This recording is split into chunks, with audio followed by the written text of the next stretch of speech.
going to talk about the top three for early stage and late stage. So for early stage, and what's interesting is there's really no overlap between the deal breakers in early and late stage. So references, here it's all about the founder. And so make sure you don't burn bridges and make sure that you focus on getting really good references as a CEO. Broken trust. I found this one to be really interesting. So because, again, there's just not a lot there to go with. Trust is very, very important to develop up front. And my friend at the VC basically said, if I end up working with a CEO who might have, fibbed a little bit in their presentation or weren't forthcoming with their numbers, that's broken trust, and that is automatically a deal breaker for me. Honestly, for us at the later stage, if a CEO kind of gives me the wrong growth rate, I may think that he or she is incompetent, but it's not a deal breaker for me because there's a company there that I feel confident behind. And then competition is the last one. I thought this was interesting. This is not competition in terms of are there other people, are there competitors out there that already exist in the space? This is competition from a team perspective. So because there's really no defensibility at the early stage, you haven't really built a full company, there's no barriers to entry, it's all about whether or not the VC thinks there's a better team out there that can execute the plan and the vision that you have. So it's all about making sure that you have the best team and that there isn't a better team out there who can do what you want to do. On the late stage side, customer concentration is very scary for late stage investors. Again, not an issue for early stage investors because there's naturally going to be customer concentration in the beginning. Product and technology risk. We want to buy businesses that already have figured out product market fit and have stable technology. And then lastly, cyclicality, industry cyclicality makes people very nervous. So as you think about what are kind of the top kind of reasons why investors may struggle with providing capital, it's really the foundational elements that I just talked about. And then it's the team, which makes a big difference. And I would say the later stage you are, the more the foundational elements matter and the less the team matters. The earlier the stage you are, the more emphasis is really on the team and less on the foundational elements. And the last one is actually something that these days I don't think a lot of people think about, but I wanted to spend the rest of my presentation talking about. And that's really the investor. So I'm sure at some point we have all, during a breakup, have said the phrase, "It's not you, it's me." Here, it actually is potentially the truth. So with investors, a lot of times you might be talking to the wrong investor. You may not fit their investment thesis. You might not be the right size for them. You might not be the right growth profile. You just might not be a good fit for them. And so it's really important to take the time to understand who are all your investor options out there and spend time with the ones that make the most sense for you rather than wasting your time talking to people that would probably never end up giving you money anyway. So with that, as we think about choosing the right partner, it's important to think through, 5-10 years ago, probably 10 years ago, it was actually really easy to pick the right partner because there just weren't a lot of choices. You either go VC or you go private equity. Today, there are just a myriad of types of forms of capital out there. There's angel investors, there's private equity, there's VC, there's growth equity, there's search funds, there's even debt. Within debt, there's recurring revenue loans, senior loans, there's venture debt, there's mezzanine debt, and it's really difficult to pick which path you should go. And on top of that, you have a lot of these investors starting to blur the lines. So today, we're seeing VC investors who used to only do early stage investing actually do buyouts. The VC guys are seeing buyout guys actually going down market trying to do minority deals. And then there's the hedge fund guys who used to only invest in publicly traded companies, and they're actually trying to get into pre-IPO rounds. And so it just makes things very confusing if you're a founder to figure out where you actually should raise capital from.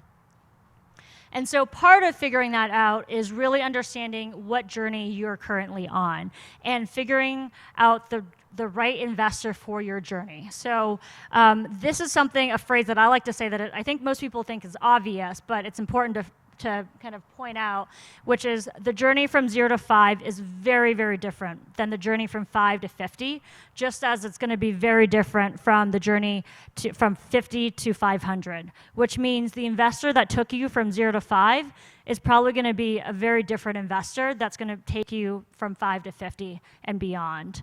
And so if you are still in the early journey, which seems like a lot of you guys are, you're still in that formalizing idea generation, you're building, you're basically a startup through and throughout.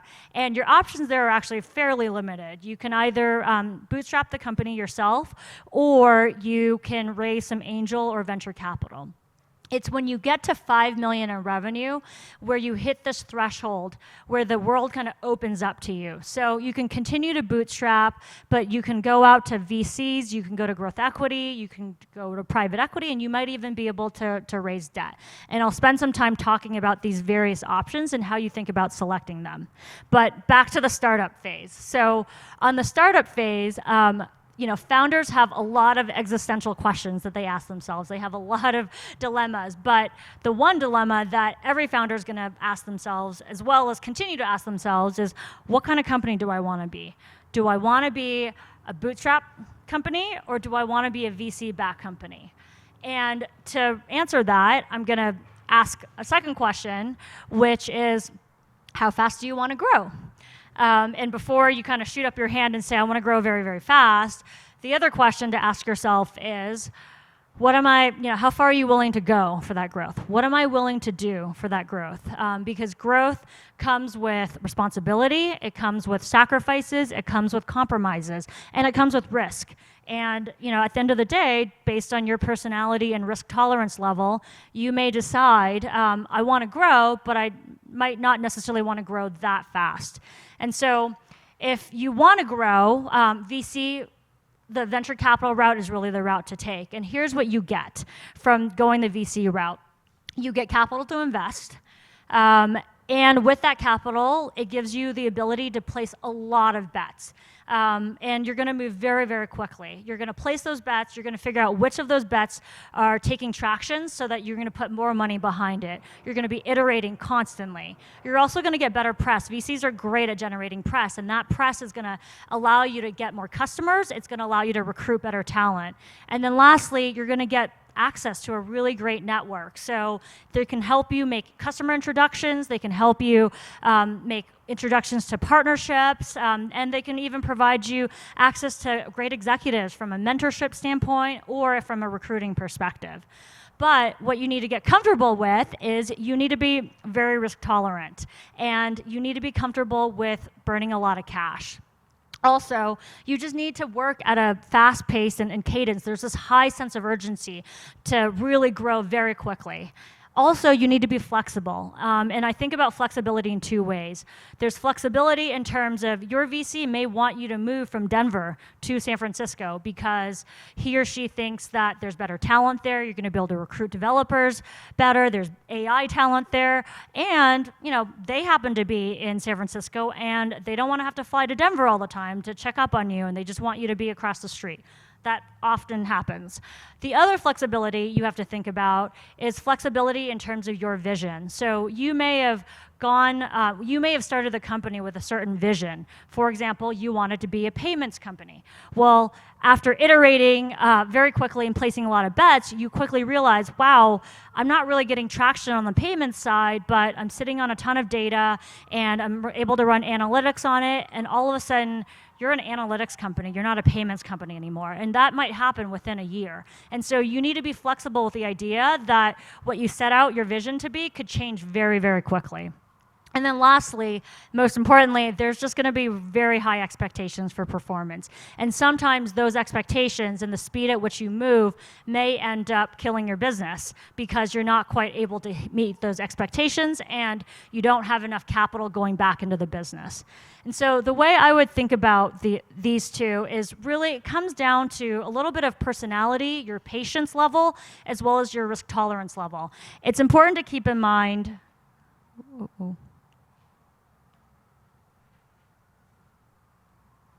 having trouble.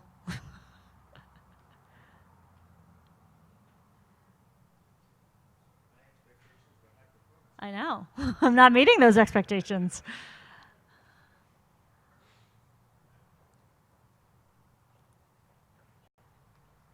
I don't know if, can I just press here?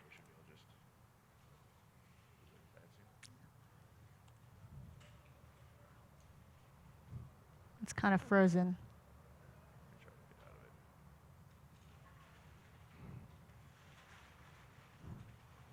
So while Ben is figuring that out, so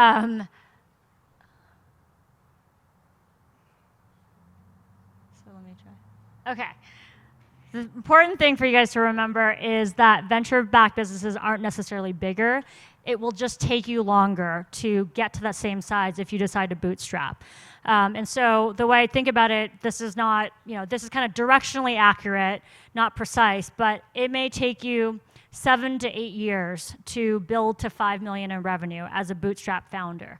Whereas if you get VC backing, it may only take you 2 to 3 years to get to that same 5 million. However, the likelihood of that happening might only be 10 to 20%. Whereas if you bootstrap it, you're more patient, you're probably a little bit more deliberate, more thoughtful about where you spend your money, and chances are you're not gonna, run out of money. And so maybe the likelihood of you getting to 5 million might be 50, 60%, but it's just gonna take you longer to get there. So if it were up to me and if I were the founder of a tech company, I would try to bootstrap for as long as I possibly can. And my goal would be to try to get to the 5 million, because at 5, that's where my options really, really open up, and I'm the sole decision maker at that point to really evaluate those options. Whereas if you take venture capital pretty early on, it means you often get stuck on that venture capital treadmill where you're constantly, every 18 months, every 2 years, raising more and more venture capital. And so my advice is try to bootstrap for as long as you possibly can. Once you get to 5 million, this is where you've opened up a lot more doors to yourself. So once you get to the 5, here's what you've done right. You've found product market fit.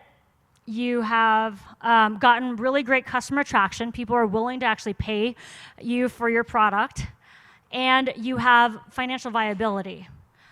You're probably going to survive. And here's where you need to go next. You've gotten product market fit. It's now all about gaining market share. So it's market penetration. You need to focus on customer health. You've got a nice, healthy base of customers. And now it's all about referenceability so that those customers can help you sell more. And then lastly, it's financial sustainability. So you've got the viability. How do you actually sustain your growth rate? And if you can't sustain your growth rate, how do you sustain your profit margin? And then the other question to ask yourself is, okay, if I know where I need to go, how am I going to get there? Am I going to continue to do it by myself as a bootstrap founder, or do I want to consider bringing on an outside investor? If you want to go the bootstrap route, I think this makes the most sense for people who just want to be king. You don't really want to, give up any seats to other people, or your business is so valuable and you're so capital efficient that you really don't need to bring on an outside investor. But for the rest of us, bringing on an outside investor is what's going to ultimately help you grow and expand your business. And so the 5 things, I'm going to talk through actually the 5 things that you should consider when looking at an outside investor. It's valuation, dilution, fit, chemistry, and credibility. And so on valuation, I see this happen time and time again with founders, where they get enamored with the sticker price. You can't help it, it's your ego. So what I mean by that is a founder may receive a term sheet at a $50 million valuation, and then when they compare it to a $40 million valuation, they can't help but want to take the 50, even though the 50 might come with a bunch of onerous terms like liquidation preferences, participating preferreds, and a host of other things. I'm not going to talk about each of these. This is where lawyers can be really helpful, but these terms can make a $50 million valuation be actually much more unattractive to the founder than a lower valuation that might not have these terms. In addition, the other thing to think about is that the highest valuation may not actually be the best outcome for your company. And the example that I want to give happened to a dear friend of mine who was the founder of a social media company. He was raising capital, Series A, and the plan was to raise it at $6 million. Because it was a hot company, because they had a great team, it became a very competitive round, and all the VCs wanted to come into it. And all of a sudden, he was getting term sheets at a $12 million post. And so for him, it was really exciting. He said, wow, I planned on my business being worth $6 million, and now people are telling me it's worth 12. I'm going to take that deal. Well, what happened was 18 months later, when they were ready to raise Series B, they had to raise at a much higher valuation at 20. And the problem is the business was actually only worth 6, and so it was very difficult for him to show progress from 6 to a $20 million valuation. And as a result, he ended up having to shut down his business because they weren't able to raise at 20. Instead, what he should have done was take the 6, made progress. Then the next round would have been at 12, which is what he could have raised at, and then from 12, get enough capital to go to 20. And to this day, he says to me his biggest regret was not taking a $6 million valuation because, getting a little greedy actually, ended up being the demise of his company. The next one is dilution. So the way to think about dilution and ownership is that it really is a spectrum. It's never, you own 100% of your company or you own 0%. Even as a bootstrap founder, you can own anywhere between 100% to 50%. The only area where it is black and white, 0 or 100, is debt. So if you take debt, it's great because you don't give up any ownership. But if you're not able to service your debt, or you run into issues with your covenant, you're giving up 100% of your company. So it's something just to watch for. Venture capital is the widest spectrum. Typically, venture capital starts out very small. A VC firm may only take 10% ownership, 15, 20% ownership, but if you get into that VC treadmill where you're constantly having to raise every 18 months, within several years, you could end up with only 10% ownership in your business. We at Vista, especially in our mid-cap and large-cap fund, run into founders time and time again where they are CEOs of the companies, but they only own 5% of the company, and the rest of it is owned by their VC investors. Growth equity is a smaller spectrum, typically somewhere between 20 to 60% ownership. And then private equity is really majority owners. So this ownership is basically greater than 50%.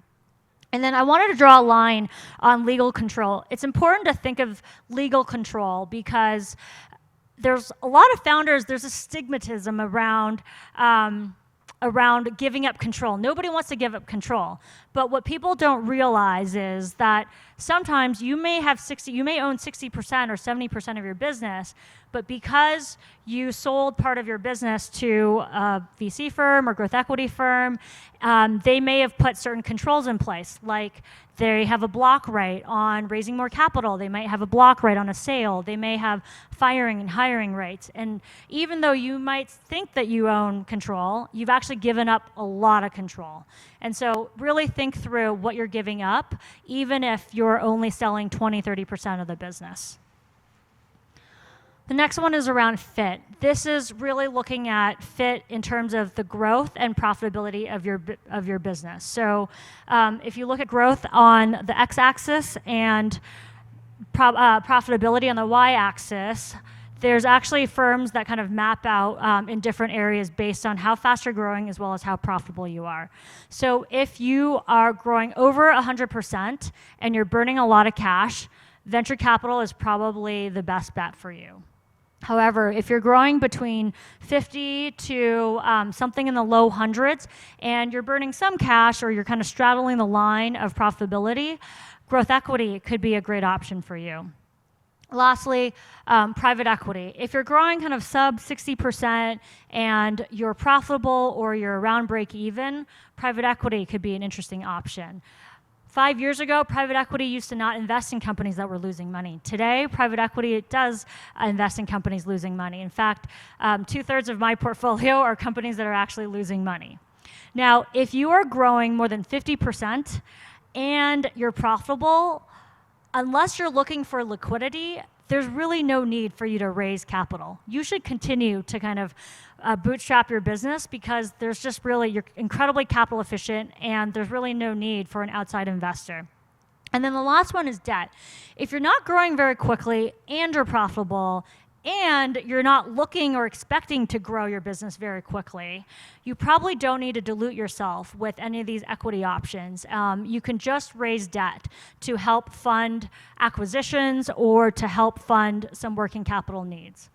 So think about, where you are in your business and at the time that you're looking to raise capital and see kind of where you map out here. Number 4 is really gauging chemistry. We all know, chemistry is not formulaic, but there are questions that you can ask yourself to really think through, who has the best chemistry. And the 3 that I would probably focus on is, number 1 is trust. Do I trust this person? For them, especially for them to do the right thing.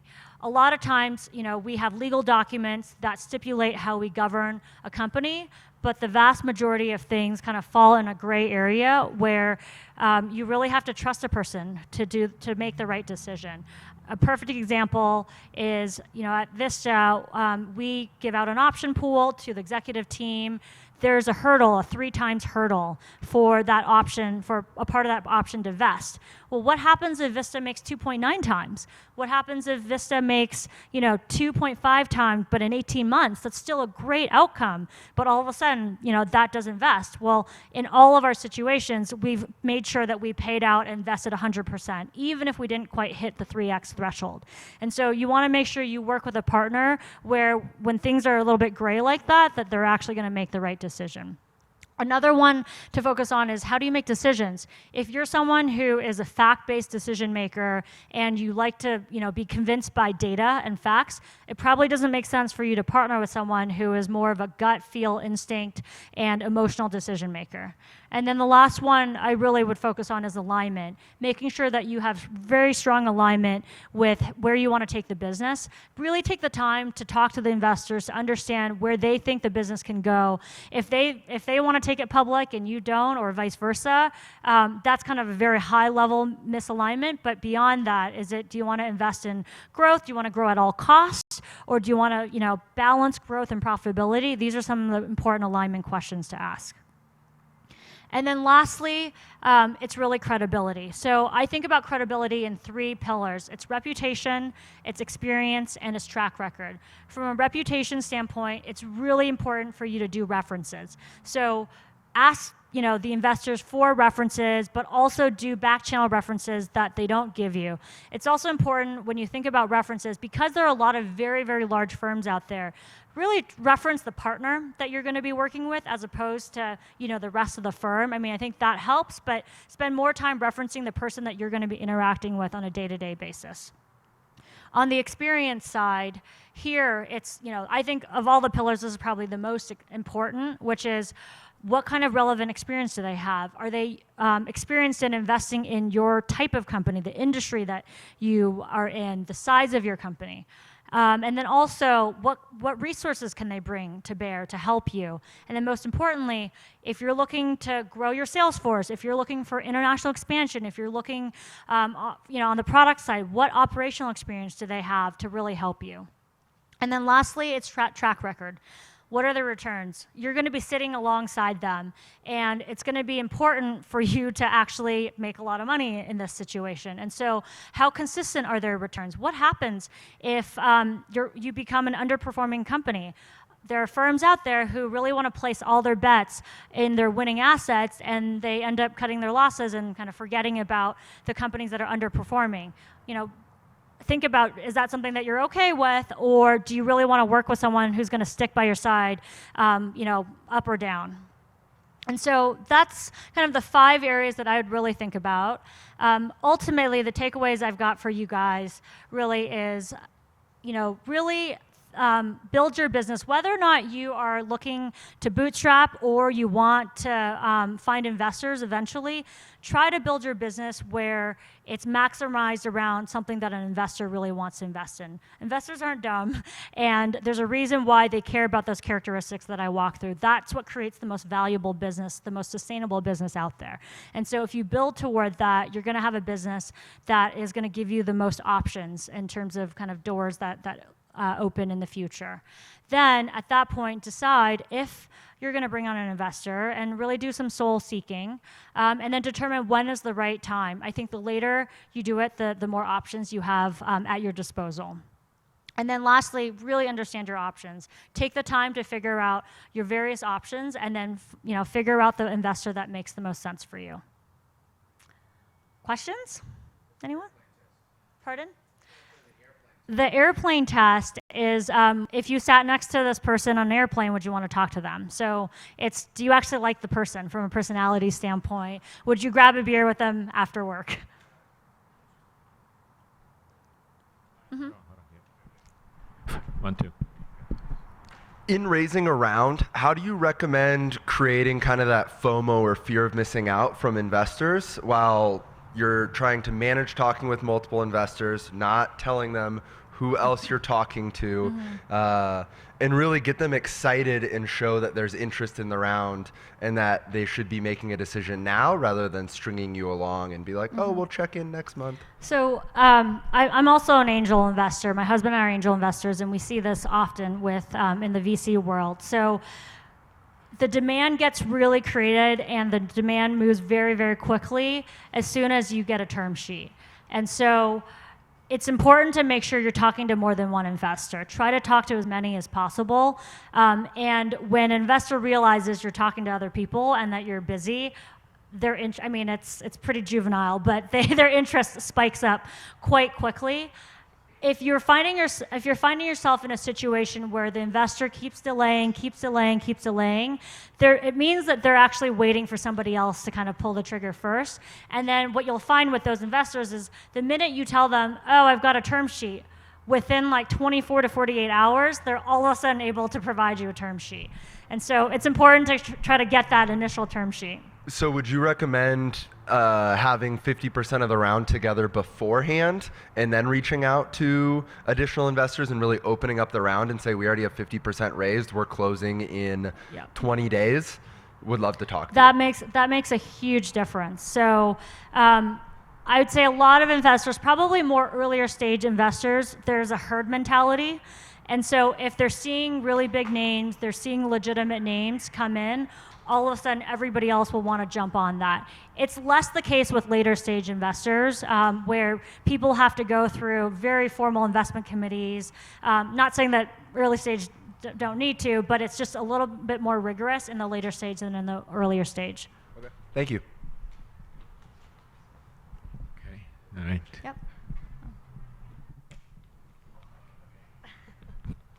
I run a think tank in an incubator, and there are founders that I work with who I am incredibly apprehensive of putting them in front of investors, simply because this idea has really come to light since my partners and I have worked on it. And so I wanted to know what your thoughts were on that, because there is this time when the investment strategy comes and they're, as founders and quote unquote CEOs, they're like, I can't wait to start talking about this to people. And I'm sitting there thinking, oh my God, I'm not putting you in front of anybody because I know that they're not going to invest in you. And so I wanted to know kind of where you draw the line between I respect and see the background of this advisory team and this think tank more so than the actual founder, him or herself.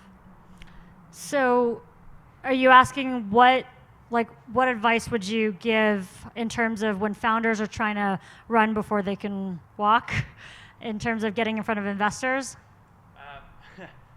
More so, I guess what I'm asking is, do you find yourself willing to take the risk of saying, ooh, I met the founder, not super excited about him, wow, but I've seen this think tank, I've seen what they've done, and I know that since this person the same way that someone would look at an accelerator, but that's just a tough position I find myself in, to try to tell these founders, hey man, I don't know what to tell you. I don't think you're going to be talking to anybody today. I think for an early stage investor, more emphasis is going to be on the founder than on the think tank. Right. And so it's really important to make sure you spend time to get your founders prepped.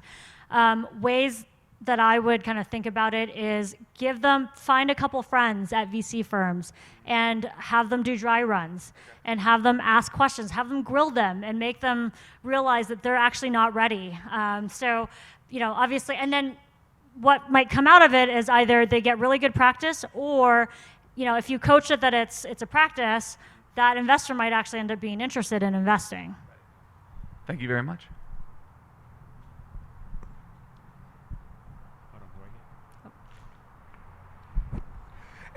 As angels, have you and your husband invested first? And when you did, if you did, what was the thing that made you say, we don't need to see anybody else in this round? We feel good enough to be the first one here. So this year we've probably made 8 investments, angel investments, and only one of the 8 was one that we invested first in. The reason why we invested first is, one, we had a connection to one of the founders. So my husband went to college with him and really believed in him, and they actually worked together at Google together. In addition, usually to be a first investor, as a founder, you need to give them some incentive. So for us, we received advisory shares. You either need to give them some type of deal to entice them, especially if it's an angel investor as opposed to kind of a big institutional investor. So that also kind of made it a little bit more attractive. And then lastly, I just personally really like the space. It was in the payment services space, and I'd spent a lot of time in that space, and really saw that it was something that was going to be attractive. So it was conviction. So if someone, say, has a large soft circle around them, but everybody's kind of waiting for that first one to come in, is there anything that you'd suggest? You just mentioned creating some incentives for that first person. Is there anything that you would suggest for that person to go and find that lead? Is there something that needs to be said maybe to someone that's in that soft circle, or what does that look like? Yeah, I mean, I do think if you've got a bunch of folks that are all soft circling and someone's waiting for one person to lead, you've got to provide an incentive for them. I think that's probably one of the most effective ways to do it. You can do it either in terms of, hey, if you come in now, you're going to get a 10% haircut from a valuation perspective to everyone else, or I'm going to give you extra advisory shares, or I'm not, I don't do enough to have gotten enough incentives to see, but that's what's worked. We've seen those two work pretty effectively because that causes people to want to jump. Otherwise, it's going to be tough because everybody's waiting for somebody else to kind of take that first bite. Thank you. Okay.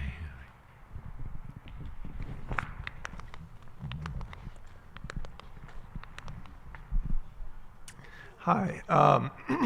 Are there any sort of standardized valuation models for business, for basically earlier or late stage businesses?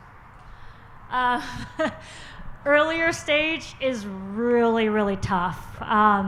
Just being an angel investor, the valuations that I've seen out there make absolutely no sense to me. Instead, what I end up seeing is it's really the founder that kind of decides what their business is worth, and then it's a question of, can you get people to bite at that number? So as a founder, you may say, I think my business is worth $3 million right now. I'm probably less than $1 million in revenue, but I'm growing this fast. There's kind of these attractive things about my business, and I think it's worth somewhere between 3 to 4 million. And have conversations, see if people say, wow, that's a really attractive number. All of a sudden you probably realize maybe it should be a little bit higher. But to be honest, since I'm not an early stage investor, I don't know enough to kind of say if there's valuation models out there, but probably talking to a couple of VC investors, they'd give you a better sense of that. What about at the $5 million revenue level? At the $5 million level, it really depends on how fast you're growing at that level. Because at $5 million, you're probably not making money, so it's not going to be off of profit. It's going to be your growth rate. So I can give you guys a better sense for the later stage. So businesses growing, I would say somewhere between 25 to 50% probably trade on a revenue multiple of anywhere between 4 to 6 or 7 times. If you're growing greater than 50%, if you're growing kind of 50 to 100%, and it's a really attractive business, you might even trade at 8 to 10 times revenue multiple. When you're growing greater than 100%, I don't even know if revenue multiple is the right way to look at it, because usually if you're growing over 100%, you're probably either really small in terms of revenue, or you're the next hottest thing. Thank you. Hi. So I know in this type of investing, it's a lot of referrals. So it's someone as an entryway to reach out to an investor. Yep. I think the ratio is maybe 4 to 1 referrals versus people who just contact someone cold. In the event that you don't know somebody ahead of time, how best do you start that discussion? I would definitely start building relationships with investment bankers. Historically, investment bankers have really been kind of at the bulge bracket, but there are more and more boutique investment bankers and advisors out there that exist. And a lot of times you can get introductions, and there often is not an expectation for you to hire them. I think investment bankers want to create goodwill for investors. They want to create goodwill in the environment in hopes that when you get to 10, 15, 20 million in revenue, you would think of them and hire them. If you're in the earlier stage, you're kind of sub 5 million or straddling 5 million, there's actually a lot of investment bankers that cover that part of the market and are willing to really help you for no fee at all. So I would try the investment banking route. We get a lot of emails from founders. LinkedIn is another really great resource. So, every firm has the partners and different folks, listed on their website. Go on LinkedIn. It takes a little bit of time, but type in every single person's name in LinkedIn and see who you have a connection with and see if they can make an introduction for you. But actually, I'd say, we actually get inbound submissions from our contact us from certain firms, and we treat those just as much as we treat introductions, because at the end of the day, if it's an attractive business, I don't really care where it came from. It's an attractive business.